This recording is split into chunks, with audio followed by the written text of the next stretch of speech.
കോൺഗ്രസിന്റെ ദേശീയ രാഷ്ട്രീയത്തിലെ ഒരു തുറുപ്പുചീട്ട് തന്നെയാണ് പ്രിയങ്ക ഗാന്ധി.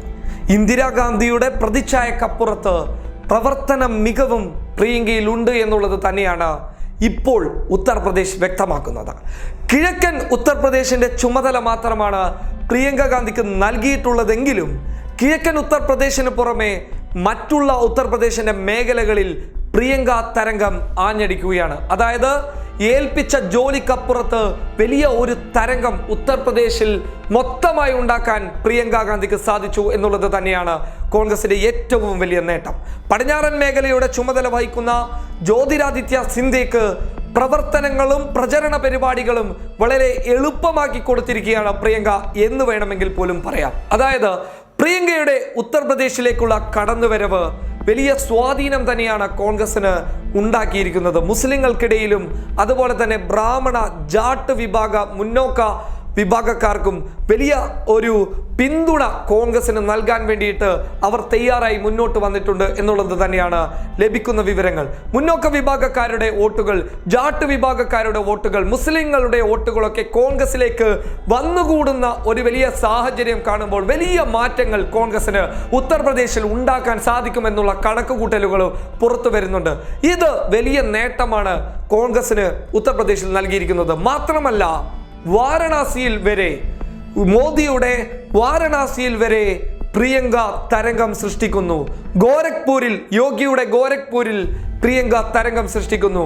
BJP അവിടെ കനത്ത പോരാട്ടത്തിന് ഒരുങ്ങുന്ന സാഹചര്യത്തിൽ വരെ പലയിടങ്ങളിലും പ്രിയങ്ക തരംഗം എന്നുള്ളത് തന്നെയാണ് മാധ്യമങ്ങളിലൂടെ പുറത്തു വരുന്ന റിപ്പോർട്ടുകൾ.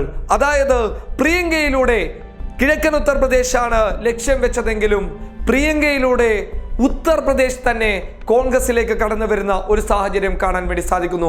അതിലെടുത്തു പറയേണ്ടത് ഇന്ദിരാഗാന്ധിയെ ഞങ്ങൾക്ക് തിരിച്ചു കിട്ടി എന്നുള്ള ഒരു മുദ്രാവാക്യം കോൺഗ്രസിന്റെ പ്രവർത്തകർ അവിടെ ഉയർത്തി കാണിക്കുന്നുണ്ട്. ഇന്ദിരാഗാന്ധി തിരിച്ചു വന്നു, ഇന്ദിരാഗാന്ധി ഞങ്ങളിലേക്ക് എത്തി എന്നുള്ള രീതിയിലാണ് പ്രവർത്തകർ പ്രിയങ്ക ഗാന്ധിയെ കാണുന്നുള്ളത്.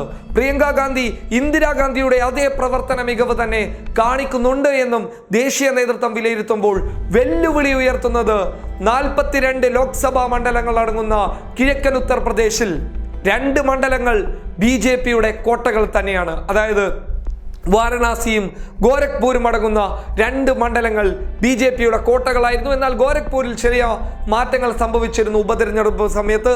എന്നാൽ അത് തിരിച്ചു പിടിക്കാനുള്ള ഒരുക്കം നടത്തുമ്പോൾ പോലും ഗോരഖ്പൂരിനെയും വാരണാസിയെയും വരെ വിറപ്പിക്കുന്ന ഒരു സാഹചര്യം കാണുന്നു. 71 സീറ്റുകളിലേക്ക് BJP ഒരു കാരണവശാലും നീങ്ങില്ല എന്ന കണക്കുകൂട്ടലുകൾ വരുമ്പോൾ വെറും 25-30 സീറ്റുകളിൽ ഒതുങ്ങുമെന്ന് പറയുന്നുണ്ട്. എന്നാൽ ചില സർവേകൾ 40-45 സീറ്റുകളിലേക്ക് ഒതുങ്ങുമെന്ന് പറയുന്നുണ്ട്.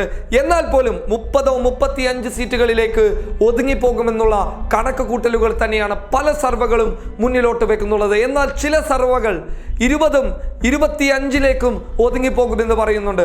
ഇത് പ്രിയങ്ക തരംഗത്തിനെ അടിസ്ഥാനമാക്കി തന്നെയാണ്. വലിയ വെല്ലുവിളി തന്നെയാണ് മോദിയും യോഗിയും ഉത്തർപ്രദേശിൽ നേരിടുന്നുള്ളത്.